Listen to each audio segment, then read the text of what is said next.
let's do a little before and after.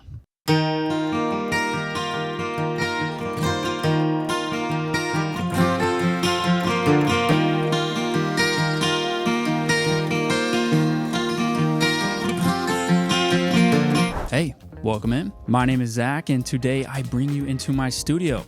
We're going to be recording some acoustic guitars. Now, if you guys have been following me on Instagram for any time, then you know I absolutely love the old school era sound. So we're going to be going for those like sweet tones of the 1970s. I don't know what it was about that era, but they just kind of like nailed everything. And so what better way to start this channel off with trying to get some of those acoustic tones? So over here to my right, I've got my 12 string, and then just off over here to the side, you can't see over there, but just off over there, I've got my 6 string. We're going to pull those out. We're going to lay down some tracks, see what we can come up with. And then just behind me, it's kind of unfortunate you can't really see it, but that's my tape machine.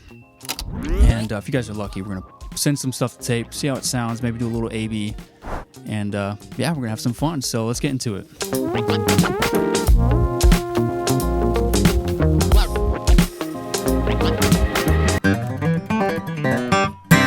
All right, so we are here. I've got the mic hooked up. This is the WA87R2. It's a nice mic, and what I wanted to start off here by saying, there is a really scary rabbit hole that you end up going down with music, where you'll see somebody playing something, or you'll hear something and you think, okay, I've got to buy that particular microphone or that guitar or whatever. And you know what I would say to somebody starting out is, it's better that you perfect what you have, learn on what you have, try to make what you have sound good, and then you can maybe go out and explore other options.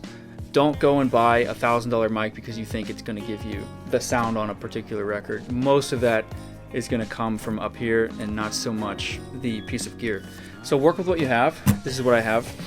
And I like to start off, I kind of like to move around and just find the sweet spot that I like, right? And just kind of see, in terms of what I'm playing, what kind of works the best. So right now I'm about 45 degrees from the end of the fretboard, maybe 10 inches or so away. And I kind of like that.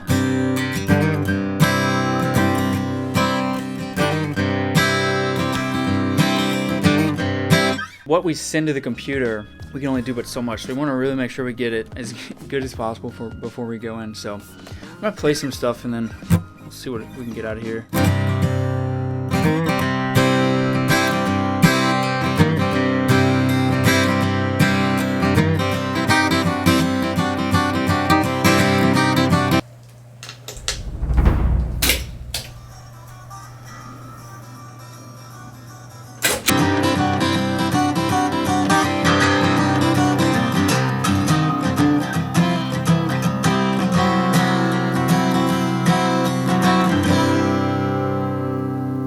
All right, so I thought of something fun that we could do. You guys see this chord? This is what I have to. I have no room. I cannot move. But yeah, I thought of something cool. Let's record a Zeppelin tune. What I'm going to do is I'm going to purposely record it a little bit fast, and then I'm going to slow it down. I'm guessing around 5 or 6 BPM, and then we can get that pitch to go down. This is something that they would do a lot. So let me get the BPM.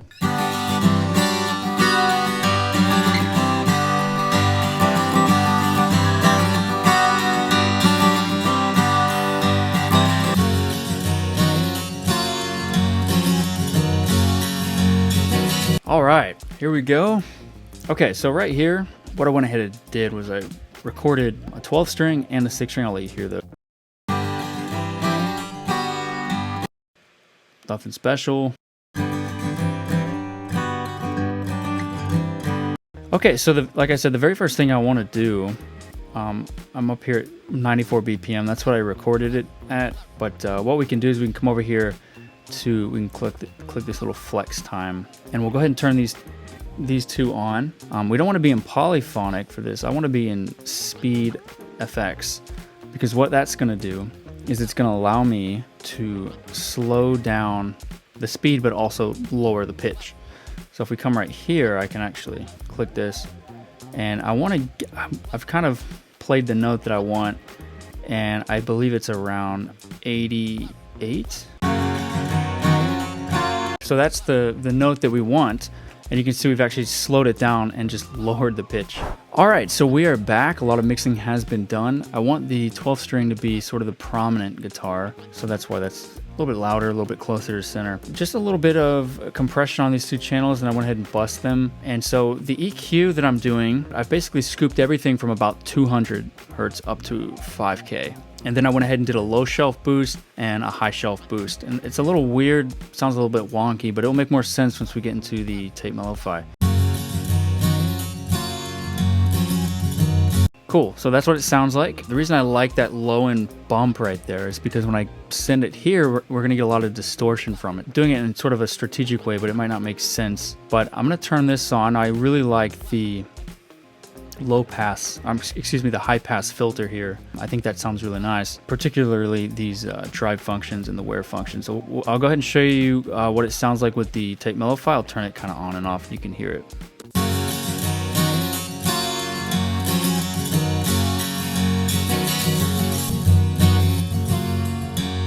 Okay, so yeah, you'll hear a little noise come in there, but sometimes I like to bake noise into my sound because I'm weird. Okay, let's listen to the drive. Over here, this drive function, it's not turned on, but it's still driving the signal. This here just sort of like boosts the incoming signal. It just makes it like a hotter signal, so it distorts more. So listen to that, I'll play with it, and then you can listen to the wear button, what it's doing to the sound.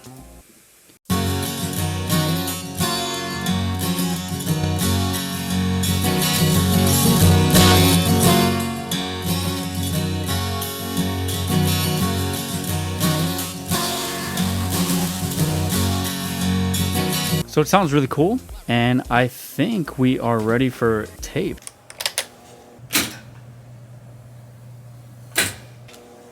I think we're good here. Let's get level.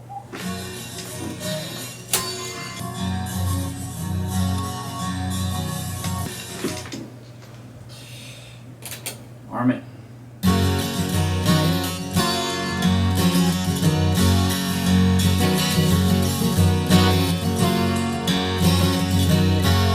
It's crunchy, it's smooth. The tape kind of just adds this like polish on top that I really like, especially the way that it compresses the signal. One of my favorite things about working with tape is normally when you're mixing in the box, you're tempted to just constantly change because everything can be modified at sort of any given point in time. Once I send it to tape and then back into the computer, it's really, you've really just committed to the sound. Like tape is commitment, and it's a really cool process. All right, so now we are in the session from the beginning. This is probably one of my all-time favorite acoustic sounds that I've gotten, and it's very similar to the last one, but the EQ and such is very different, and I'll kind of look at that briefly.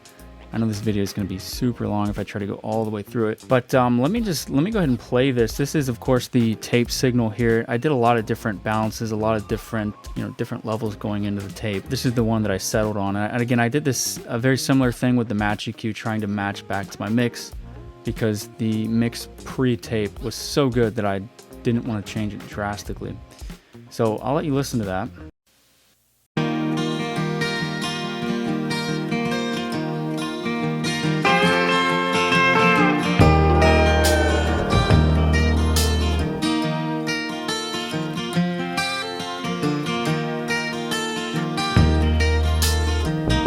So what I'll do is I'll play the tracks, and then you'll hear the before tape, and then I'll actually kind of remove these plugins. These plugins really aren't doing much, so I'm not even going to worry about those. But you'll be able to hear what it sounded like before tape and before processing.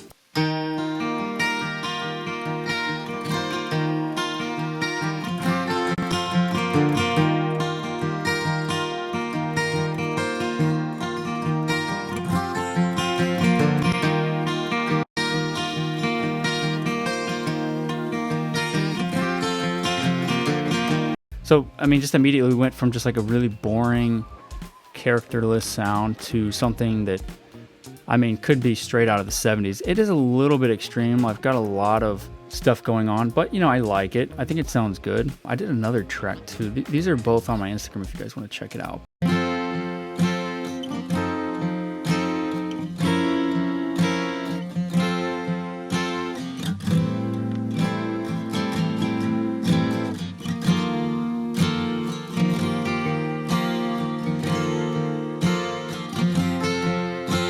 you're gonna find that when you record things to tape that they don't always sync back up properly. So I actually had to cut and move the recording back to fit the rest of the track. But yeah, this was a fun one. A lot of stuff here is recorded to tape. You'll hear like the slide guitars are recorded to tape.